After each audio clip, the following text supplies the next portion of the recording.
The area of digital twins isn't new to telco, but I think there are a few key factors that are really changing what we can do within telco. The first is really just cloud scale. We now have available to us through the cloud huge amounts of processing power, huge amounts of storage capability, which can be turned up at will to take some very demanding use cases. So just simply, we've got a much more powerful engine that can drive new use cases and new ways of driving the network. I think the second area, which is also key, and we're seeing this just globally, is just this huge amount of new data, availability of data, and more particularly data that is no longer hidden in systems, but is globally accessible, where you can combine that data. So availability of data, again, is driving the potential use cases, the potential simulation, the digital simulations that we can run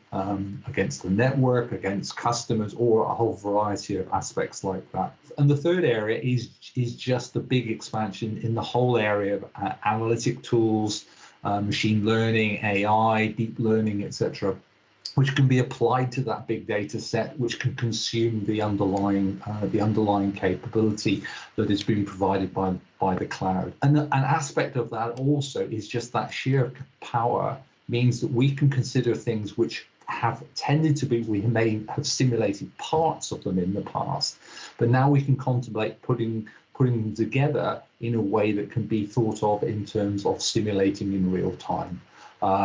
Or being able to react in near real time to something. So something that would have been something that would be seen as a planning function, maybe in a telco in the past, can now be considered as an ongoing network management function.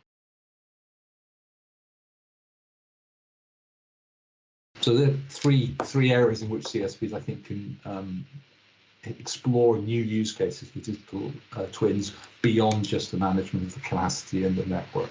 The actually most exciting areas that I've seen being considered is an idea of connected twins. How do telcos actually better support themselves in entering new verticals, for example?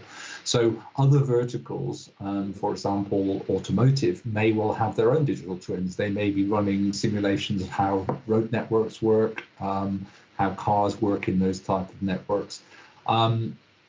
And there's a lot of pressure on CSPs to be relevant to those areas. Digital twins actually give a great opportunity to actually combine digital twins from industry verticals. So, for example, being able to simulate what 5G could enable on an automotive network, and to be able to feed back information about simulation of an automotive network and how 5G is impacting on that one. So I think there's a lot of opportunity in terms of presenting the capability of CSP, presenting the capability of new technologies to other industries, and presenting it in a way that you can see, look, this has a demonstrable impact on a business problem within that other industry vertical.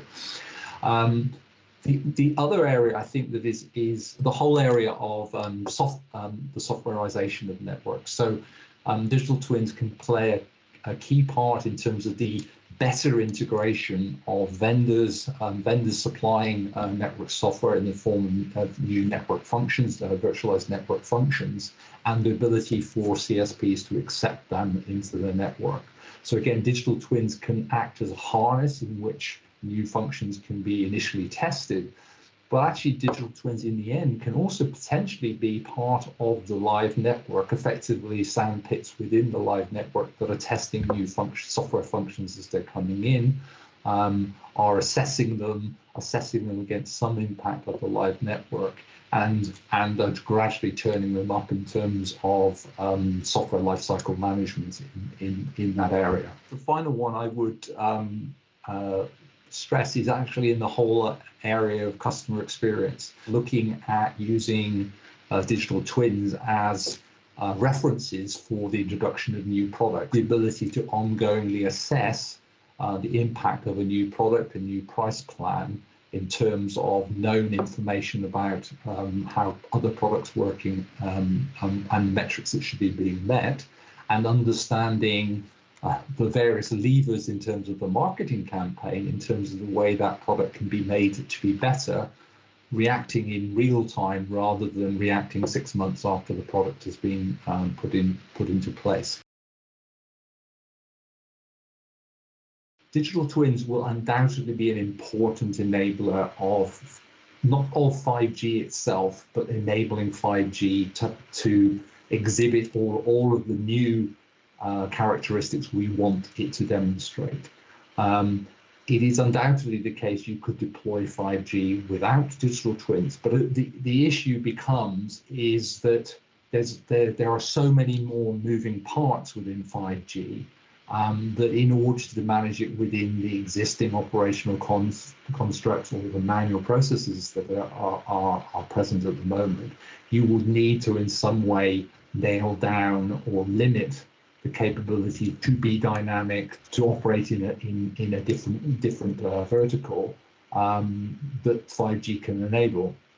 So digital twin is much more about how do I make sure that the operational environment in which I deploy 5G is capable of actually delivering the technological benefits as business benefits, both to the CSP themselves and to adjacent industries.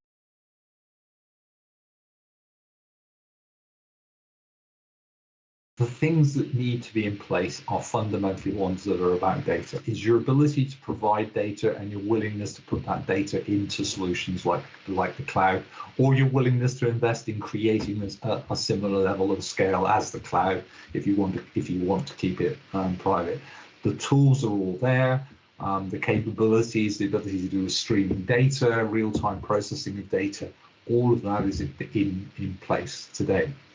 The bigger issue is actually cultural. There's two really key things I think that really will make digital twin either succeed or fail within a CSP. The first is trust.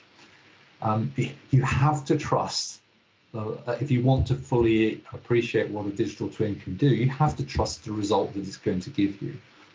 If you want it to make near real-time decision making, if you're wanting it to drive changes in behavior, you have to put it into a context where its decision-making process can be trusted, understood, and actioned. The second thing is the willingness to experiment. A lot of the experiments will change the way we work at the moment. The biggest impediment to that is the willingness of an operator to work on a small components at a time, looking at the whole life cycle, integrating that with being able to not simply say, I need to test everything and how it all works together, being able to isolate things, test things, and being able to test things in live.